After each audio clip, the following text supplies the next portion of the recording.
Сегодня я делаю акцент именно на сиротах. Сирота в Коране упоминается более 20 раз. Оказаться вдовой или сиротой, да, это испытание. Но на самом деле это испытание для людей может оказаться милостью. Когда не спаслался этот аят, сподвижники замерли. То есть они боялись впасть в этот тягчайший грех. Иначе начали даже разделять пищу. И спрашивают они тебя о сиротах, как обходиться с ними, с их имуществом. Скажи им, о Мухаммад, совершение благого для них – это хорошо. Поэтому делайте для них самое лучшее. А если вы будете совмещать с ними ваши житейские дела, то видите, они ваши братья. Аллах распознает творящего благое. Пример есть тоже очень-очень такой распространенный.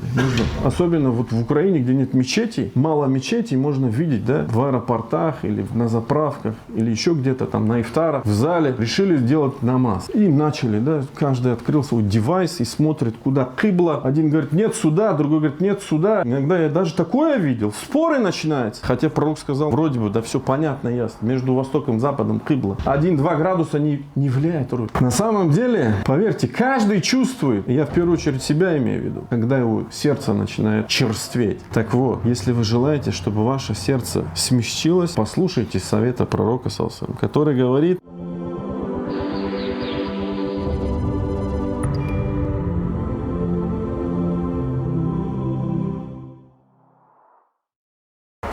сегодня, дорогие братья и сестры, я бы хотел поговорить о том наследии ислама, которое сегодня, в наше современное время, заставляет задуматься Запад о том, почему в традиционно мусульманских странах нет домов для престарелых и сирот, как правило. Их нет.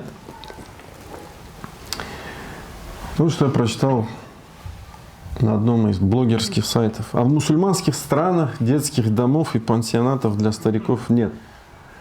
Но вовсе не от того, что о них никто не заботится, просто эту функцию в обход государства всегда берет на себя семья. И это действительно так. Институт семьи, семья в исламе берет на себя эту заботу. Но ответ на самом деле глубже и прост. Ответ глубже. Ответ на этот феномен, он заключается в одном достоверном хадисе пророка, который сказал, да благословит его Аллах и приветствует: «Са'i аля армала валь мискин каль муджахид фи сабилилля». Тот, кто заботится о вдове и о мискине, о том, кто нуждается, о сироте, подобен тому, кто совершает что? Джихад на пути Аллаха. Тот, кто сражается на пути Аллаха. А джихад, как мы все знаем, вирвату санамихи. Это пик, это вершина во взаимоотношениях раб-Господь. Дорогие братья и сестры, праведные предшественники, наши праведные предшественники, если ели, то есть сами что-то ели, а как мы знаем, они ели не 3 раза в день. Сегодня тоже, кстати говоря, это распространенное, да, мнение. 3 раза в день, а сподвижники, как правило, ели 2 раза в день. Пророк ел 2 раза. Но если они ели, то они постоянно угощали, кормили сирот. В частности, Аль-Бухари филь адаб аль-муфрад, что говорит, что Абдуллах ибн Амр ибн аль-Хаттаб, рады Аллаху анхума, сын Амр ибн аль-Хаттаб, кана ла якулу тааман илля ва аля хаванихи ятим. Если он что-то ел, то обязательно рядом с ним был сирота. Дорогие братья и сестры, лучшее, самое благое, что может пожертвовать мусульманин, это что? Рау аль-Бухари. Передает Бухари. Пророк, саллаллаху алейхи ва саллям, сказал: «Инна хазаль маль», поистине это имущество, хадара, зеленое, сладкое. Все мы любим имущество, все мы любим материю. «Фани'ма сахибуль муслим», как прекрасен мусульманин. ма а'та минхуль мискин. То есть богатый мусульманин, который дарует, дает, жертвует мискину, нуждающемуся, воль ятим, сироте, уабни сабиль, и тому, кто остался в пути. Дорогие братья и сестры, сегодня, в 21 век, очень часто мы видим такой другой феномен. Черство сердец, да? Аморфность, безразличие и так далее. Сухость. Так вот, тот, кто... А все равно душа верующего человека, сердце верующего человека, если оно за собой наблюдает, оно это чувствует. Поверьте, каждый чувствует, я в первую очередь себя имею в виду, когда его сердце начинает черстветь. Так вот, если вы желаете, чтобы ваше сердце смягчилось, то послушайте совета пророка, который говорит: «Ин арадта ан ялина кальбук», если ты желаешь, чтобы твое сердце смягчилось, фа'ат'им аль-мискин, накорми мискин, нуждающегося, вамсах рас аль-ятим, и погладь голову сироте. Дорогие братья и сестры, хотите ли вы войти в рай? Конечно же, мы все хотим. Так если мы хотим, одно из средств وَيُطْعِمُونَ الطَّعَامَ عَلَى حُبِّهِ مِسْكِينًا وَيَتِيمًا وَأَسِيرًا. Описывая обладателей рая, Аллах говорит, они кормят, любя мискинов, ятимов, пленников и так далее. Дорогие братья и сестры, желаете ли вы, мы сейчас сказали про вход в рай, это хорошо, все мы желаем, но есть особенный статус в раю, особенное положение в раю, иншаллах, которого удостоится кто? Которого удостоится тот, кто заботится о сиротах. Пророк, саллаллаху алейхи ва саллям, что сказал? Ана, однажды он вышел к сподвижникам и сказал: Ана ва кафиль ятими фил джанна. Я и тот, кто заботится о сироте, в раю. И он это даже наглядно показал. Ка-хатей. Показал указательный палец и средний. Рядом мы будем вместе. Хотим ли мы быть вместе с пророком в раю? Кто бы не хотел быть вместе с пророком, да благословит его Аллах и приветствует, в раю. Дорогие братья и сестры, если у вас вдруг, у нас зачастую такие вопросы возникают, но во всяком случае ко мне обращались, вот на что лучше потратить? Можно туда потратить, сюда потратить. На что лучше потратить? В первую очередь ищите ответ в словах Всевышнего. А что Аллах говорит? «Яс'алюнака маза юнфикун». Аллах начинает именно с этого вопроса. Они спрашивают тебя, что они должны расходовать, куда тратить, на что тратить. Скажи, о Мухаммад, любое добро, которое вы раздаете, должно достаться родителям, близким, родственникам, сиротам, беднякам, путникам. Что бы вы ни сделали доброго, Аллах знает об этом. Дорогие братья и сестры, сегодня я делаю акцент именно на сиротах. Сирота в Коране упоминается более 20 раз. Более 20 раз Всевышний упоминает сироту в Коране. وَإِذَا أَخَذْنَا مِيثَاقَ بَنِي إِسْرَائِيلَ لَا تَعْبُدُونَ إِلَّا اللَّهَ. И вот мы взяли завет сынов Израиля, что вы не будете поклоняться никому, кроме Аллаха. وَبِالْوَالِدَيْنِ إِحْسَانًا. И будете относиться хорошо к родителям. وَذِي الْقُرْبَى. К родственникам. وَالْيَتَامَى. К сиротам. وَالْمَسَاكِينَ. К бедным нуждающимся. И так далее. И таких аятов более 20.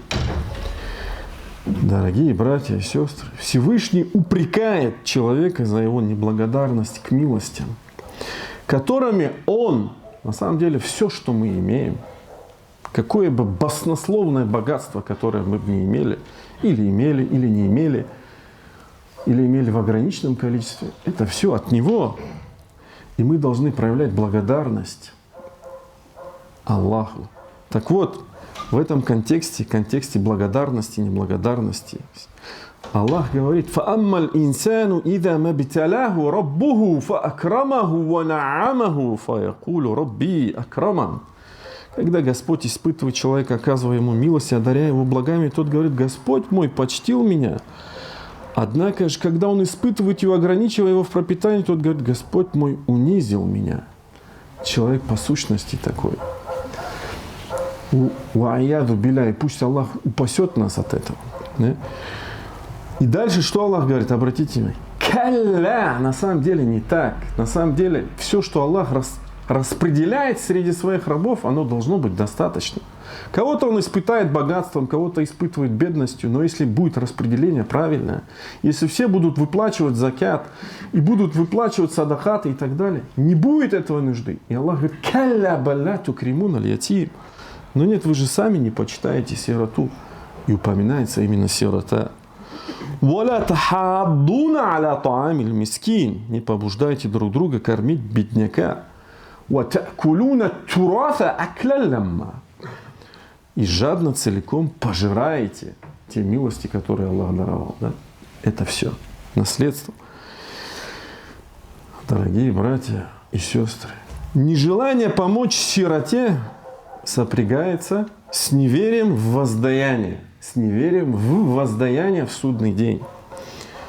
И все знаете вы эту суру Аль-Ма'ун. «Араайта аллади юказзибу биддин».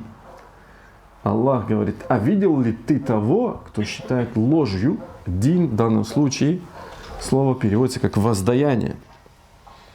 И дальше Аллах определяет этого человека так: это тот, кто гонит сироту. فَذَلِكَ الَّذِي يَدُعُّ الْيَتِيمَ وَلَا يَحُضُّ عَلَى طَعَامِ الْمِسْكِينِ. И не побуждает накормить бедняка.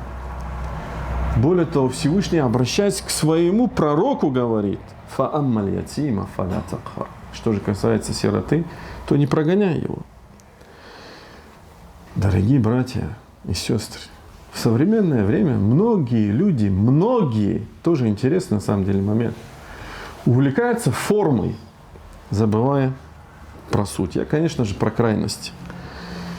Именно в плане религиозности, то есть в плане длины бороды, коротких штанов и так далее, другой атрибутикой, которая должна быть, да, она должна быть. Но они порой увлекаются, забывая про суть. И знаете, другой пример есть, тоже очень-очень такой распространенный. Особенно вот в Украине, где нет мечетей, мало мечетей, можно видеть, да, в аэропортах или на заправках, или еще где-то там на ифтарах, в зале решили сделать намаз. И начали, да, каждый открыл свой девайс и смотрит, куда кибла. Один говорит: нет сюда, другой говорит: нет сюда. И начинаются споры. Иногда я даже такое видел. Споры начинаются. Это я про форму, уделение внимания форме. Да? Хотя пророк сказал: «Мабейн аль-машрики валь-магриби кибла». Вроде бы, да, все понятно, ясно. Между Востоком и Западом кибла. 1-2 градуса не влияет роль. Так вот, таких примеров много. Увлекаются формой, забывают про суть. Так вот, а теперь слушайте, что говорит Аллах в Коране. Он говорит: «Лейс аль-бир». Хотя контекст исторический про иудеев Христа, про ниспослание аята, когда изменилась кибла, но очень-очень, как говорится, в тему и актуально. Лейс аль-бир, благочестие не заключается в том, чтобы вы поворачивали свои лица на восток или на запад. Аллах говорит: однако, валякин аль-бир, однако благочестие, праведность, духовность заключается в чем? Ман амана билля, тот, кто уверовал в Аллах, валь йаумиль ахар, уверовал в последний день, валь маляйка, в ангелов, валь китаб, в Писание, валь набиин, в пророков, ва аталь маль. После имана идет подтверждение этого имана. Чем? Жертвует. Ва аталь маль. И жертвует своим имуществом. Аля хуббихи, любя. Заваль курба, родственникам. Валь ятама, Сиротам, валь масакин, беднякам, вабни сабиль, тем, кто остался в пути, вассаилин, просящим, вафир рикаб, и тем, кто хочет освободиться.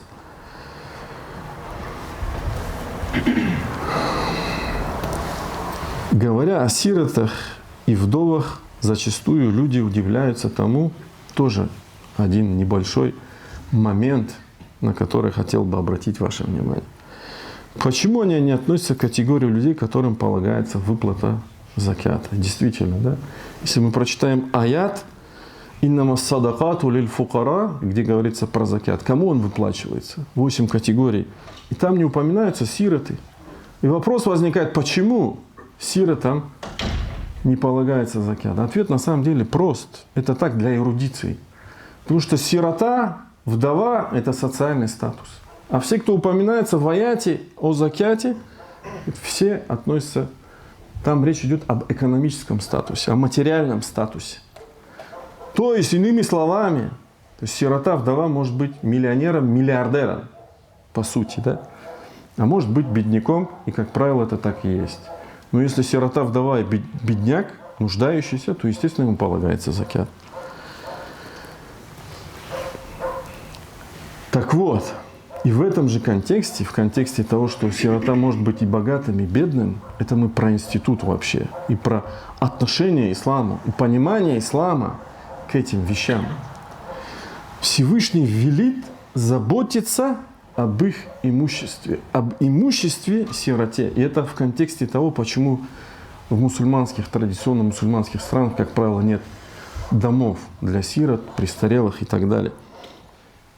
Аллах говорит: «Валя тaqrabu мал аль-ятим илля биллати хия ахсан». Не приближайтесь к имуществу сироте, кроме как должным образом. Хатта яблуга ашудда. То есть пытайтесь как можно бережливо относиться к имуществу сироты, сохраняя его, поскольку это его имущество, которое осталось ему в наследство, до тех пор, пока он не достигнет зрелости. И пророк, саллаллаху алейхи ва саллям, однажды даже предостерегал величайшего сподвижника Абу Зарра, наставляя его, он говорил: «Я Абу Зар, о Абу Зар, я вижу, что ты слабый». То есть слабый в плане управления. «Ва инни ухиббу лака ма ухиббу ли нафси». Я люблю для себя то, что люблю для тебя.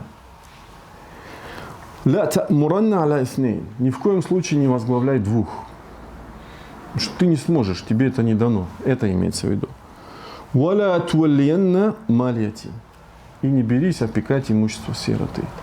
Это он говорит Абу Зарру, богобоязненному сподвижнику. Поэтому имущество сироты, дорогие братья, в исламе является тягчайшим грехом. Мин кабаири дзунуб. Аллах говорит: «Ва атуль ятама амвалахум». И отдавайте имущество сирот. И не смешивайте мерзкое с благим. «Валя та'кулу амвалахум иля амваликум». И не пожирайте их имущество вместе со своим. «Иннаху кяна хуббан кин». Поистине это величайший грех. Когда не спаслался этот аят, сподвижники замерли. То есть они перестали, то есть они боялись впасть в этот тягчайший грех. И начали даже разделять пищу. Но потом Аллах это облегчил. То есть он, в том числе и другой аят: «Воистину те, которые несправедливо пожирают имущество сирот, наполняют свои животы огнем и будут гореть в пламени». То есть Саади, толкуя этот аят, говорит: мусульмане столкнулись с большими трудностями и стали отделять свою трапезу от трапезы сирот. Они боялись прикоснуться к имуществу сирот даже во время трапезы, то есть во время еды. Хотя люди обычно делятся едой друг с другом. Когда же они спросили об этом пророка, саллаллаху алейхи ва саллям, Всевышний Аллах сообщил о том, что от правоверных, от мусульман требуется лишь беречь имущество сирот, заботиться о нем должным образом и приумножать его благодаря торговле. И был ниспослан другой аят. И спрашивают они тебя о сиротах, как обходиться с ними, с их имуществом имеется в виду. Скажи им, о Мухаммад, совершение благого для них – это хорошо. Поэтому делайте для них самое лучшее. А если вы будете совмещать с ними, то есть с сиротами, ваши житейские дела, то ведь они ваши братья. Аллах распознает творящего беспорядок, алчно расточающего имущество сироты, от творящего благое. А если бы захотел Аллах, Он бы вас утомил, запретив смешивать имущество сироты с вашим имуществом. Поистине Аллах величественный в своем владычестве, мудрый в своих решениях и повелениях. Поистине в день Джума есть такой момент, когда Аллах принимает наши мольбы. И я прошу Всевышнего Аллаха, чтобы мы застали этот момент. Фастагфируллах ли ва лакум. Поистине вся хвала принадлежит лишь одному Аллаху. Лишь Его мы восславляем, восхваляем. Лишь Его молим о помощи, прощении. Лишь на Него мы уповаем. Того, кого Аллах наставит на истинный путь, уже никто не собьет с этого пути. Кого Аллах ведет в заблуждение, уже никто не наставит на истинный путь. И я свидетельствую, что нет божества, достойного поклонения, кроме одного Всевышнего Аллаха. Я свидетельствую, что Мухаммад его раб и посланник. В заключение я бы хотел больше, наверное, обратиться непосредственно к тем, кто оказался сиротами, к тем, кто оказался вдовами.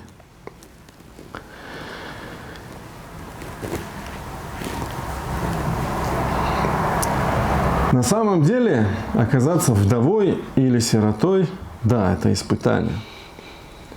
Но на самом деле, это испытание для людей может оказаться милостью. О чем я? А я о том, что разве наш любимый пророк, да благословит его Аллах и приветствует, не оказался сиротой? Наш пророк, мир ему, вырос сиротой. И в этом есть величайшая мудрость Всевышнего. И в этом есть подготовка Мухаммада к пророчеству. Величайшие имамы, и таких примеров, я уверен, даже вокруг себя мы найдем много. Но я возьму самые-самые яркие и остановлюсь лишь исключительно на них. Естественно, не все, некоторые, но это яркие примеры. Величайшие имамы были сиротами. Имам Шафи'и. Имам Шафи'и, ему еще 2 года или с чем-то исполнилось, он оказался сиротой.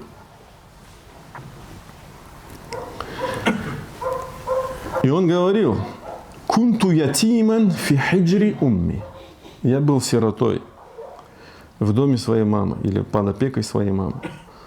«Валям якун ма'аха ма ту'ти аль-муаллим». И не было у нее то, зачем она могла бы заплатить учителю.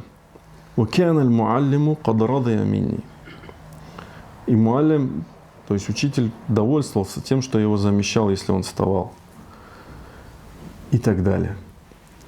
А имам Ахмад, величайший другой имам, дорогие братья и сестры, тоже был сиротой. Он остался сиротой, еще не родившись.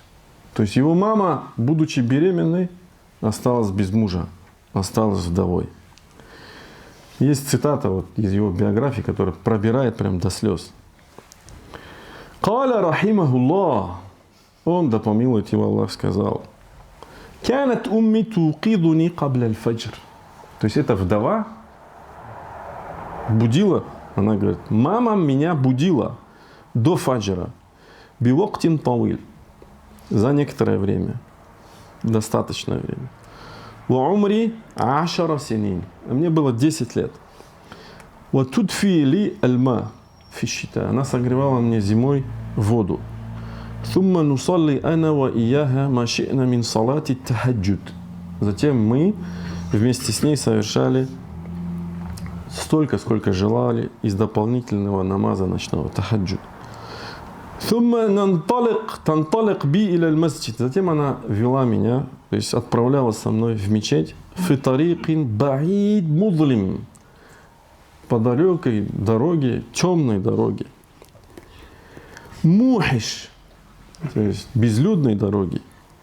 Литусалли ма'я салат аль-фаджри фил масджид, чтобы совершить намаз, фаджр намаз, сабах намаз в мечети. وتبقي معي حتى منتصف النهار. И оставалась со мной до полудня. تنتظر فراغي من طلب العلم وحفظ القرآن. И оставалась до тех пор, пока он требовал знания и заучивал Коран. Вот такая мама была. Имам аль-Бухари, величайший имам, который собрал для нас достоверный сборник Сахих аль-Бухари, он также остался сиротой и вырос сиротой. И это не все примеры. Примеров таких много. Поэтому это обращаясь к вдовам и сиротам. Мы не знаем в этом испытании, быть может, для вас великое благо. А для нас, те, кто не оказался, это возможность поучаствовать в этом благе. Быть может, из этих сирот выйдут величайшие имамы, величайшие потомки своих праведных предшественников.